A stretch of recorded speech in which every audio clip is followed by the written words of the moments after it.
guys. Today I have it's coffee. Welcome to my new subscriber. Here's my update for today. I got the book Hand Dyed. I read most of it, and I'm going to give you some tutorials on tie-dyeing, and let me just give you a tidbit. The biggest difference between the RIT or tulip dye that we generally use for tie-dyeing and fiber reactive dye is that RIT dye, tulip dye, things like that we normally use, they basically just stain the fabric, no different than if you spilled wine on your shirt or sauce or gravy. When you wash and dry your shirt after, there's a stain. And fiber reactive dye is meant for the kind that I am getting. Is meant for natural fibers like cotton or silk, etc. And it actually reacts with the fibers, so it permanently changes the color of the fiber. So this sweatshirt is black. When the cotton grew, it was a off-white color, and the company dyed the cotton with fiber reactive dye, which permanently makes it this color. It's very important to use a garment that is as much cotton as possible, close to 100% cotton items, than 50-50. It's very muted and pale and pastel and washed out, whereas the higher the percentage of cotton in the garment, the brighter, more vivid the colors are.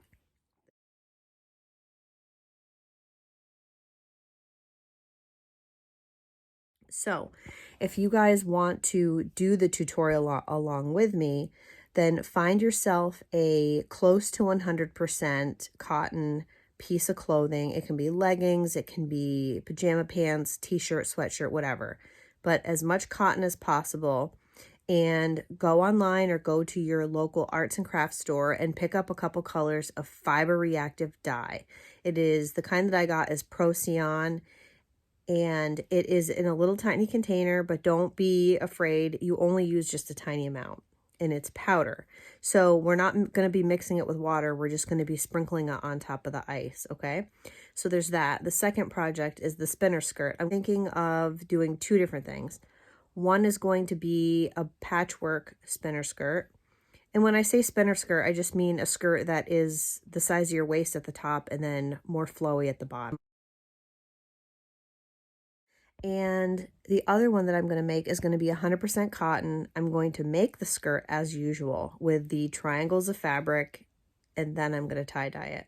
That one's going to be awesome. So I'm going to do that. And I also decided that I'm going to show you guys how to make a layered candle. What I'm going to do is I'm going to show you how to make, in a clear vessel, a candle that is 3 different layers of fragrance and color. As the candle burns, it's going to have different scents throughout the burning of the candle, because the one layer is going to melt into the next layer, and they're going to talk to each other, and then it's going to get down even more, and it's going to add the next layer. So I'm going to do that. I'm going to do it in a clear vessel. I always listen to My Favorite Murder podcast while I'm doing my pottery, while I'm trimming it, putting the handles on, glazing.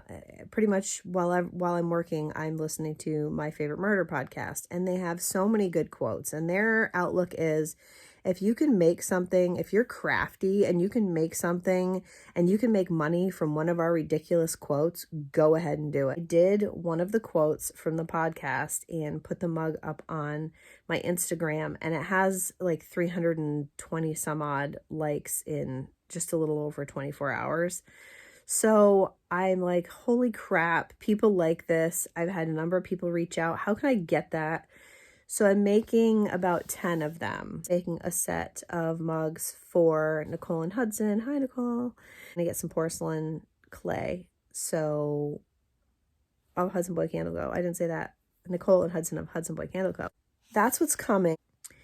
I also ordered some patterns for the smocks / dresses, and I will do those with you guys. So we've got a variety of things coming. We have the tie-dye projects, we have sewing projects, we have pottery projects, we have candle projects.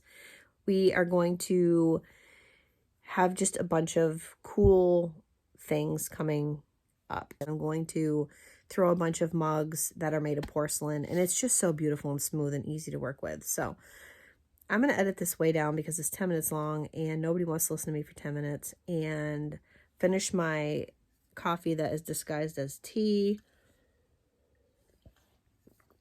I also had one of those experiences where I did my pour over, and the second time I went to pour the water in, the friggin' filter blew out and just coffee grounds and everything went in the bottom of my cup. It's so stupid. There's something else I was going to tell you guys. What is happening? All right, I'll see you later. Bye.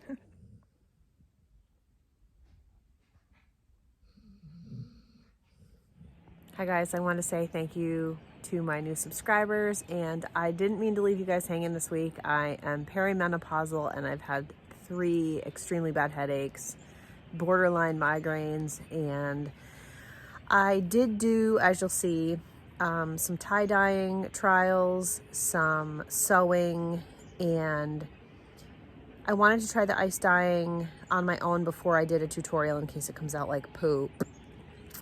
So I think I'm good. I ordered some more things to dye, so if you guys want to do that with me. Is that food? Oh my God. Is it a scar? Is it a pimple? Also, I'm a professional. That's why the sun is behind me. I don't know what's happening. Anyways.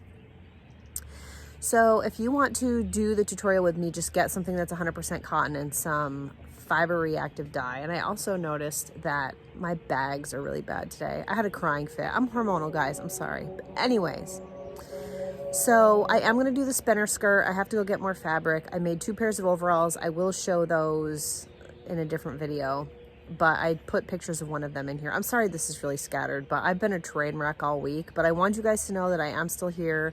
I'm going to be doing tutorials, I promise. I have more dye coming, more blanks coming, and I'm going to be doing more sewing stuff and a layered candle and all that. Maybe we'll do the layered candle tomorrow. That might be fun.